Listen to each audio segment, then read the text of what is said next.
हमारे नारनौल के क्रांतिकारी मीडिया के साथियों का बहुत बहुत धन्यवाद, बहुत बहुत स्वागत। हमारे आप यहाँ पर बैठे हुए समस्त नेतागण सबका डिटेल आपको बाद में इस तरीके से दे देंगे। हम सारे साथी अलग अलग जिलों में जो प्रदेश में किसान, मजदूर, गरीब, छोटे दुकानदार, कर्मचारियों के जिस तरीके से धरने, प्रदर्शन, आंदोलन चल रहे हैं, उनकी समस्याएं और तमाम जो ज्वलंत मुद्दे हैं उनको लेकर के प्रदेश के विभिन्न जिलों में इस तरह के हमने लोगों से संवाद स्थापित करने के लिए, उनसे इंटरेक्शन करने के लिए, उनसे फीडबैक लेने के लिए और आगे उनकी लड़ाई तो हमें लड़नी है, हमें भी क्या करना है वो जानने के लिए उनसे लगातार हमारे ये प्रोग्राम जारी है, कार्यक्रम जारी है। आज इसी सिलसिले में पैनल मीट कर नारनौल आना हमारा हुआ है। पूरे दिन के भी आज कार्यक्रम है और सुबह भी आज क्योंकि किसान दिवस है, मंडी में भी मैं गया, सब्जी मंडी में। अनाज मंडी आज बंद, तो सब्जी मंडी हो, अनाज मंडी हो, हर जगह समस्याएं समाधान है। और पूरे हरियाणा का यही हाल है। कहीं अगर धान की बेल्ट है तो धान की खरीद नहीं होती, बाजरा गवार है, नरमा है, अगर उसकी बात करें तो उसमें भी ना MSP मिलता है और ना धान समय पर है। और सुनकर के बड़ा ताज्जुब हुआ कि यहाँ 3-4 जिलों के अंदर, केवल दादरी के अंदर नरमे का, कॉटन का परचेजिंग सेंटर है, बाकी तो है ही नहीं। तो ये सरकार जो कृषि अध्यादेश लेकर के आई थी, चलो उससे पहले इनको नहीं समझ में आया था, बहुत तरह की समस्याएं थी, लेकिन कृषि अध्यादेश लाने के बाद तो ये कहते थे दाना दाना खरीदा जाएगा। तो फिर वो ना दाना दाना खरीदा जा रहा है, ना नरमा दिया जा रहा है। तो फिर क्या, ये मंडियों को ख़त्म करने के लिए, किसान को ख़त्म करने के लिए व्यवस्था थी या उनको ताकत देने के लिए थी, बड़ा सवाल है। किसान साथियों ने रात को, हम दौर कला में गया था सब लोग, और वहाँ पर वो बता रहे थे कि किस तरीके से जो MSP है बाजरे का, वो ना दे करके 1400-1500 रुपये में मजबूरी में बेचना पड़ता है। यही हालात बॉर्डर के पार राजस्थान में, यही यहाँ पर खट्टर साहब तो खुद ही कह चुके हैं कि भाई बॉर्डर सील कर दो। इनसे चाइना का बॉर्डर तो सील होता नहीं, वहाँ तो 60,000 सैनिक उन्होंने चाइना में बॉर्डर पे भिजवा दिए, लेकिन यहाँ के बॉर्डर सील करने में लगेगा। मोदी जी कह रहे हैं कि भाई हम तो फसल का मूवमेंट होगा, कोई देश में कहीं भी बेच सकेगा। डिजिटल इंडिया वो फेल हो गया, पर्ची समय पर आ नहीं रही है, आती है तो एकदम अचानक आती है, कई बार आदमी मोबाइल ही नहीं पाता, उसका पता नहीं कब नंबर देते। तो पूरी तरीके से जो मंडी की व्यवस्था है, किसानों को राहत देने वाली जो व्यवस्था है, वो चरमराई हुई है। और इसीलिए जगह जगह किसान आक्रोशित होकर के वो धरने पे बैठे हैं, आंदोलन में हम सबको हमारा समर्थन भी है। और ऐसे ही मैंने बोला कि मैं जब सुबह मंडी में गया,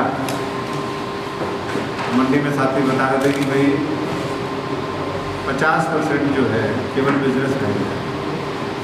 मैंने कहा क्यों? कारण बोले इन लोगों के पास खरीदने की क्षमता नहीं है, लोगों ने सब्जी इस बार कम बोई है क्योंकि कुछ तो लॉकडाउन का मामला था, कुछ लोगों को लगता था पता नहीं बिकेगी नहीं बिकेगी, क्या महंगाई लगातार बढ़ती जा रही है। तो संकट बहुत तरह के हैं। कानून व्यवस्था गांव में जब हम गए तो कुछ साथियों ने कहा कि यहाँ नक्सलवाद बढ़ रहा है। तो एक बार तो क्योंकि हरियाणा के अंदर नक्सलवाद तो सुन करके थोड़ा सा आश्चर्य भी होता है।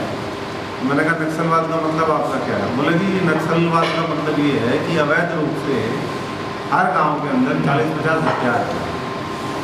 और ये सब माइनिंग माफिया के संरक्षण में सारा हो रहा है, ये अपराध और अपराधियों का बोलबाला। इसीलिए जो भाजपा के नेता उनके ऊपर भी अटैक हो रहा है। पीछे दिल्ली के अंदर गोलियां चली, फिरौती, डकैती, अपहरण, महिलाओं का ऊपर अत्याचार, अपराध। ये सरकार की उपलब्धियां हैं। मैं तो जब भी जाता हूँ कुछ मेरे सिगरेट दौरे भी होते हैं। और पता लगा माइनिंग यहाँ भी देख के आया, यमुनानगर भी देख के आया, सब जगह हम तो देखते ही हैं। धीरे धीरे उसका खुलासा करेंगे। और जब धोलेडा का कांड 3-4 साल पहले हुआ था, उससे कुछ सबक लेना चाहिए था, लेकिन सबक ना लेते हुए अब तो 12-13 किलोमीटर में पूरे दायरे में वो माइनिंग का माफिया जो है बहुत सक्रिय हो गया है। कई हज़ार डंपर निकलते हैं। आप लोगों ने भी आवाज़ उठाई होगी, एक टाइम के बाद आप लोग भी थक जाते होंगे, कितनी आवाज़ उठाए, कुछ हो ही नहीं रहा है। क्योंकि सरकार निरंकुश है और सत्ता पक्ष कहीं विपक्ष को कुछ समझता नहीं है। ना उसको डर है, ना भय है किसी का, ना प्रेम। अगर ये सब कुछ हो तो थोड़ा वो कहीं शर्म करे, लोकलाज करे और कुछ ठीक कदम उठाए, लेकिन वो उस तरह का मामला नहीं बचा है। तो ये कुछ बातें हैं जिसको लेकर के हम आपके बीच में आए हैं। और भी कई स्कैम निकल रहे हैं। नया स्कैम अभी रेटिंग स्कैम हो गया है कि TRP चैनल अपनी बढ़ाते हैं, 30,000 करोड़ रुपए का बता रहे हैं। ये भी घोटाला था। पूछताछ जारी है, क्या निकल करके आएगा ये तो समय बताएगा। पर आप इससे अंदाज़ा लगा सकते हैं कि सब कुछ जो है मैनिपुलेट हो रहा है।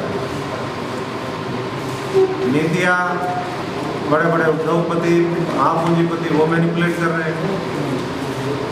मीडिया की रेटिंग को मीडिया ओनर्स मैनिपुलेट कर रहे हैं और उससे रेवेन्यू हज़ारों करोड़ रुपए का रेवेन्यू उन्होंने कमाया कर। सर, कांग्रेस छोड़ने के बाद आपने JJP का समर्थन किया, JJP BJP में जाके बैठ गई, तो इसके बारे में क्या कहेंगे? देखिए, ये तो उनका व्यक्तिगत निर्णय था। हमने तो ये सोच करके कि अच्छे लोगों की मदद करी जाए, वो बहुत से केवल JJP की मदद नहीं, हमने तो बहुत लोगों की मदद करी थी। इनेलो की भी करी थी, इंडिपेंडेंट्स की भी करी थी, कुछ कांग्रेसियों की भी छोड़ दिया था। हमने कहा चलो भाई, जिन लोगों ने ठीक ठाक काम किया है, लोगों की भलाई के लिए संघर्ष किया, उनको भी छोड़ दिया। साहब, ये जो दोहे कमल के हैं, कांग्रेस से तो हमारा कोई मतलब ही नहीं है। आपकी पार्टी अपनी कब आ रही है? कौन सी बैकग्राउंड? आपके बैनर पे नहीं, वो किसी के बाप का रंग थोड़ी ना, वो तो तिरंगे का रंग है, तिरंगा भारत का। कहीं ये तो नहीं है कि आप अपनी पार्टी का जो गठन करने जा रहे हैं, पुरानी हो, उसमें इस तरह का कलर लेने को होता है। नहीं, वो तो इन भाइयों ने बना दिया। मैं तो कलर वलर में मेरे को तो एक ही कलर से नफरत है और उस रंग का सबको पता है। बाकी तो कोई भी रंग हो, क्या गुलाबी रंग तो नहीं हो सकता वो? वही मैं कह रहा हूँ, आपको पता है ना, एक रंग को छोड़ करके बाकी सब रंग हमारे। क्या वापसी का भी है क्या? कोई वापसी पार्टी में नहीं है, काफी क्या है, आप कहते रहेंगे? नहीं, हमारे पास तो देखो सारे पार्टियों के वो भी आए, क्योंकि मजदूर जो होता है ना, अच्छा काम जो करता है, मजदूर सबको अच्छा लगता है मजदूरी करवाने का। लेकिन झाड़ी मारना जो है वो लोगों का अब उनके DNA में चला गया। बोले गरीब आदमी है, बोले इसको मार लो।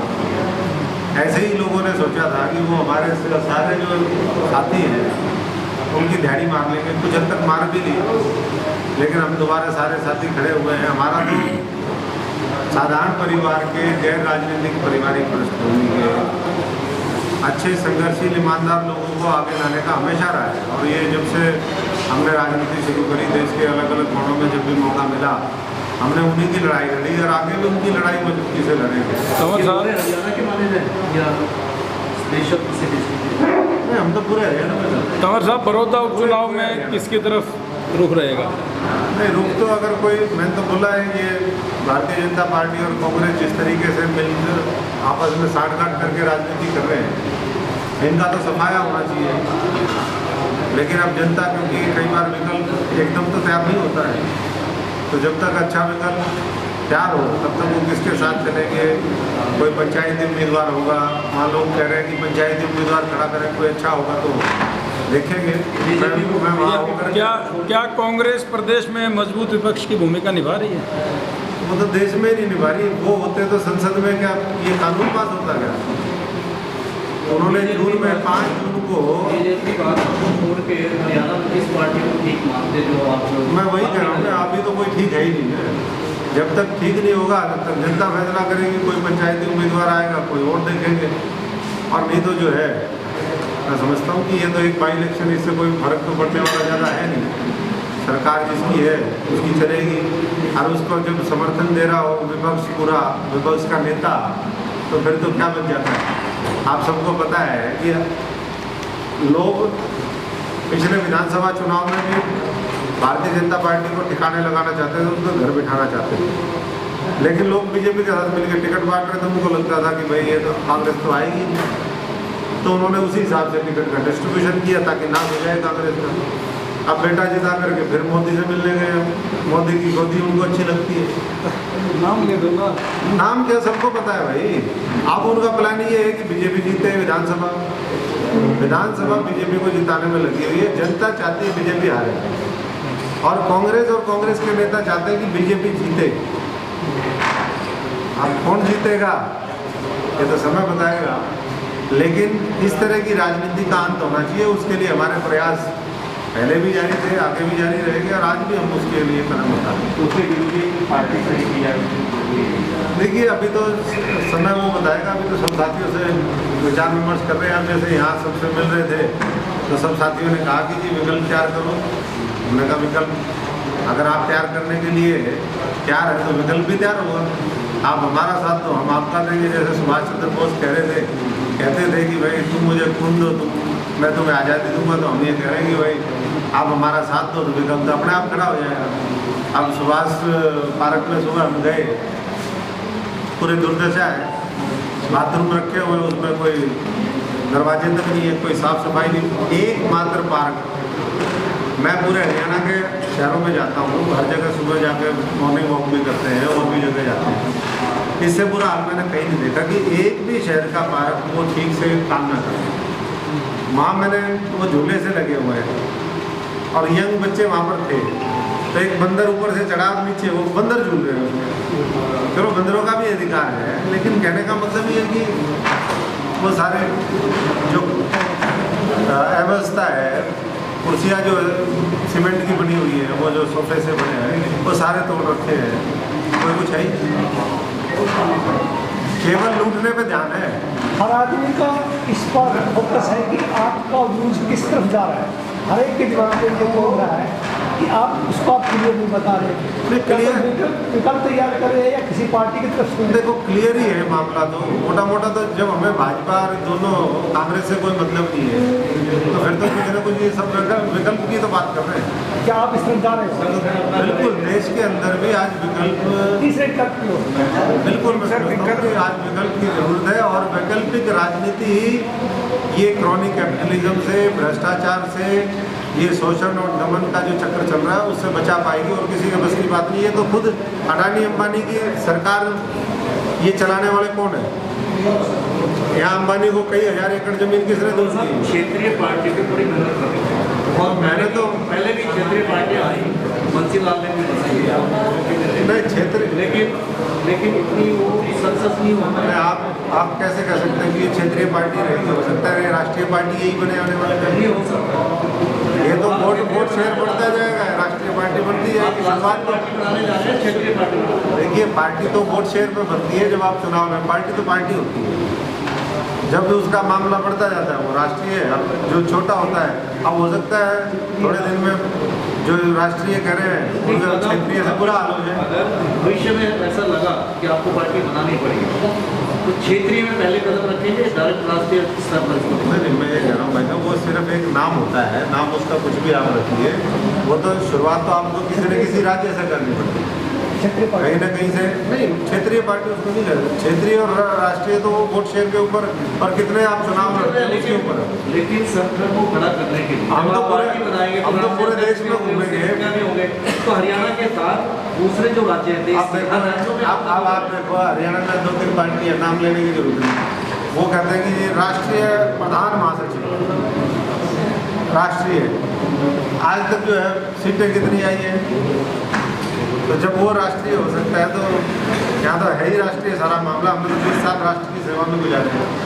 लेकिन उस कदम पे तो शायद आप नहीं जाएंगे ना, ये का हवाला देखो, कदम तो ये भी किसी ने सोचा था ये, कदम उनका कुछ है नहीं, नाम राष्ट्रीय तो शायद इस तरह की महत्व बात ही नहीं करेंगे। मैं इसलिए कह रहा हूँ कि ये तो कभी किसी ने कदम सोचा ही नहीं था ना कि कांग्रेस भी छोड़नी पड़ेगी। लेकिन जब हालात बन जाते हैं, ये तो जब हमने देखा कि भाई यहाँ तो राज ही पापियों का है, जिस एक जेब में कांग्रेस, एक में बीजेपी और ऊपर की जेब में 1 लाख करोड़ ऐसे ऐसे लोग जो है घूम रहे हैं।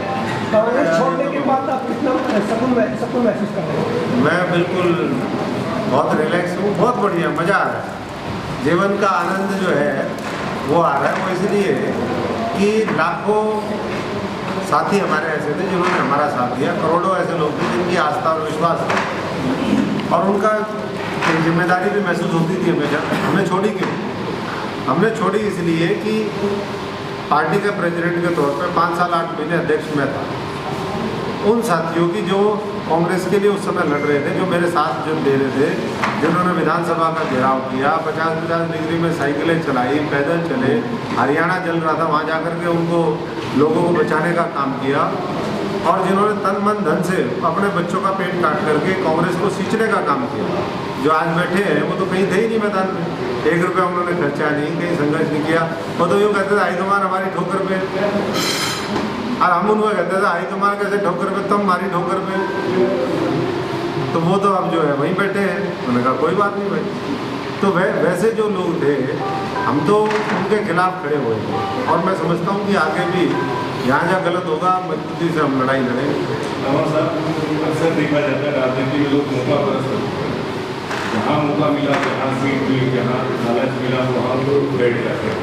लेकिन भविष्य में रणनीति आपकी भी इसी प्रकार की मौका परस्त होता तो मैं अपना कांग्रेस में ही नहीं रहता, कांग्रेस में महासचिव ना बना होता। मेरे को तो सारे टॉप लीडरशिप ने कहा ही था कि आपको ऊपर बनाएंगे। मौका परस्त होता तो मुझे चुपचाप वहीं बैठ जाना चाहिए। लोग कई बार कहते भी हैं चुपचाप बैठ जाना था जी। मगर फिर क्या होता? बोले सरकार बनती। मगर फिर क्या होता? आप बताओ ना, सरकार बनती क्या होता? सरकार में वही लोग जिन्होंने 10 साल इस सरकार के माध्यम से हरियाणा को लूट लिया, वही फिर उनको फिर बाबू करते आप लोग भी और हम भी। ऐसे लोगों का क्या होना था? सुनने में तो पता लगा कि आप 10 साल के दौरान उन्होंने लूटा था। नहीं, हमें तो पता था। आप बोले उसमें देखिए, बोलने का, हम संगठन के समर्पित वो हैं।